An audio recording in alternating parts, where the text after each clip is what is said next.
ఉమ్మడి పాలమూరు జిల్లాలో చలి పంజా విసురుతోంది. చాలా ప్రాంతాల్లో కనిష్ట ఉష్ణోగ్రతలు నమోదవుతున్నాయి. చలి తీవ్రతకు రోడ్లపైకి రావాలంటేనే ప్రజలు జంకుతున్నారు. వ్యవసాయ పనులకు వెళ్లే రైతులు, కూలీలు తీవ్ర ఇబ్బందులు పడుతున్నారు. చలి తీవ్రత ఎక్కువ అవుతుండటంతో పిల్లలు, వృద్ధులు జాగ్రత్తగా ఉండాలంటూ వైద్యులు సూచిస్తున్నారు. మోర్ డీటెయిల్స్ మా ప్రతినిధి శంకర్ అందిస్తారు.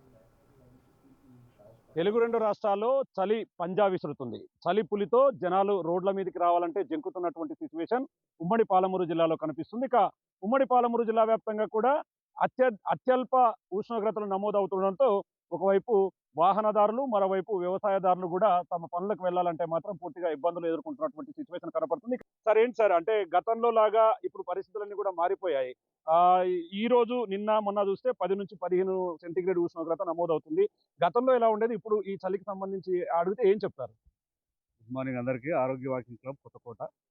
ఈ సంవత్సరం మనకు వర్షాలు ఎక్కువనే ఉన్నాయి, చలి కూడా ఎక్కువనే ఉంది, ఎండలు కూడా ఎక్కువనే ఉండబోతున్నాయి అన్నట్లు నిపుణులు అంచనా వేస్తున్నారు. సరే, సీజన్ ఏదైనా సరే మన ఆరోగ్యాన్ని కాపాడుకోవాల్సిన బాధ్యత అయితే మన మీద ఉంది కాబట్టి కొన్ని జాగ్రత్తలు తీసుకొని మనం ఆరోగ్యాన్ని కాపాడుకుంటే బాగుంటుంది. ముఖ్యంగా చలికాలం ఇప్పుడు మనకు టెంపరేచర్ చూస్తే మీరు అన్నట్లు 10 డిగ్రీలు, 15 డిగ్రీలు, కొన్ని దగ్గర 8 డిగ్రీలు కూడా ఉంది మన తెలంగాణలో. మరి అయినా కానీ ఈ చలికాలం అనేది ఏమైతుందంటే మనకు మన చర్మ వ్యాధులు కావచ్చు, తర్వాత నాళాలు, మన రక్తనాళాలు సంకోచిస్తుంటాయి మనకు. కాబట్టి ఇటువంటప్పుడు మనం ఇంట్లో ఉండి చలి ఉంది కదా అని చెప్పి మనం ఏమాత్రం వ్యాయామం చేయకుండా ఉంటే అనారోగ్యం పాలవుతాం. కాబట్టి కొన్ని జాగ్రత్తలు తీసుకోవాలి. ఎందుకంటే చలి అంటే కొంతమందికి శ్వాస సంబంధ వ్యాధులు ఉంటాయి, అలర్జీలు ఉంటాయి, పడవు. కాబట్టి అటువంటి వాటికి కొద్దిగా జాగ్రత్తలు, మాస్క్ కట్టుకోవడం, ముక్కుకు మాస్క్ కట్టుకోవడం, తలకు కూడా పెట్టుకోవడం, అట్లా చేసి కొద్దిగా వేడినిచ్చే దుస్తులు పెట్టుకొని వాకింగ్కి వచ్చి కొద్ది దూరం వచ్చిన తర్వాత ఆటోమేటిక్గా శరీరం కూడా మనకు వేడవుతుంది. మన గ్రౌండ్లో కూడా చక్కటి వామప్ ఎక్సర్సైజ్ కూడా చేసినట్లయితే మన శరీరానికంటే ఈ చలికాలంలో మనం ఏం చేయాలంటే వేడి పుట్టించాలి. వేడి పుట్టించే మన నాళాలు వ్యాక్కొచ్చిస్తాయి. రక్తం కూడా మనకు ధారాళంగా ప్రవహిస్తుంది. రక్తం కూడా గడ్డగట్టకుండా ఉంటుంది ఈ చలికాలంలో.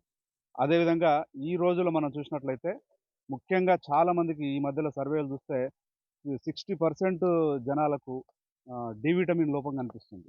అంటే ఇండ్ల నుండి బయటికి రాకపోవడం వల్ల, సూర్యరశ్మి తగలకపోవడం వల్ల డి విటమిన్ చాలా తక్కువై అనేక వ్యాధులు, డి విటమిన్ ఉంటే అనేక వ్యాధులు వస్తున్నాయి మనకు తెలియకుండానే.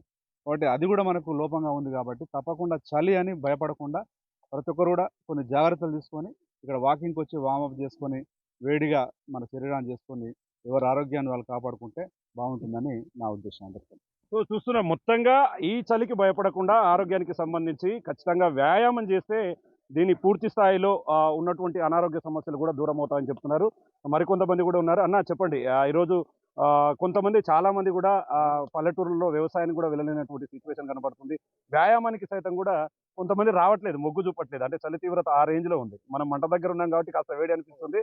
బట్ సిచ్యువేషన్ బయట వేరేలా ఉంది. ఏం చెప్తారు? ఈ చలికాలంలో తీసుకోవాల్సిన జాగ్రత్తలు ఏంటంటే అందరూ స్వెటర్స్ కానీ, మాస్క్ కానీ వేసుకోవడం ద్వారా వాళ్ళ యొక్క ఆరోగ్యాన్ని ప్రొటెక్ట్ చేసుకోవడానికి అవకాశం ఉంటుంది. ఇంకోటి ఏంటంటే ఇంట్లో ఉంటే ఏమవుతుందంటే రక్త ప్రసరణ అంత వేగంగా లేకపోవడం వల్ల మనిషి అనారోగ్య పాలు కావడానికి అవకాశం ఉంది. కాబట్టి ప్రజలంతా ఈ చలికాలంలో కాలానికి అనుగుణంగా ఇప్పుడు వర్షాకాలం తగ్గట్టు వస్త్రధారణ, చలికాలం తగ్గట్టు, ఎండాకాలం తగ్గట్టు మనిషి మార్పులు చెందుతూ ఉంటే మనం ఆరోగ్యాన్ని మనం కాపాడుకున్న వాళ్ళం అవుతాం. అందుకే మనం యోగాలో కూడా ఏం చెప్తారంటే ప్రాణముద్ర పెట్టుకొని ఉంటే మన శరీరంలో వేడి ఉత్పత్తి అవుతుంది. ప్రాణముద్ర ఎక్కువ అవసరం లేదు, ప్రాణముద్ర ఒకటి ఉంటే చాలు. శరీరంలో వేడి ఉత్పత్తి అయినప్పుడు రక్త ప్రసరణ వేగంగా ఉంటుంది. మనిషి ఆరోగ్యం పాలైనప్పుడు చాలామంది చెప్తుంటారు. కానీ మాస్క్ వేసుకోవడం వల్ల ముక్కు కాడికి గ్యాప్ ఉంచి వేసుకోవడం ఉత్తమం. అందుకే అందరూ కాలానికి అనుగుణంగా ఉండడం ఉత్తమం అని మా యొక్క ఉద్దేశం. ఏదేమైనప్పటికీ ఉమ్మడి పాలమూరు జిల్లా వ్యాప్తంగా అత్యల్పంగా ఉష్ణోగ్రతలు నమోదవుతుండడంతో పూర్తి స్థాయిలో చిరు వ్యాపారాలు చేసుకుని తెల్లవారుజామున రోడ్లపైకి వచ్చే వారందరూ కూడా ఇబ్బందులు పడుతున్నటువంటి సిచ్యువేషన్ ఉమ్మడి పాలమూరు జిల్లాల వ్యాప్తంగా కనిపిస్తుంది. ఇది ఇక్కడ చలికి సంబంధించిన అప్డేట్. కెమెరా పర్సన్ నగేష్తో శంకర్, బిగ్ టీవీ, మహబూబ్ నగర్ నుండి.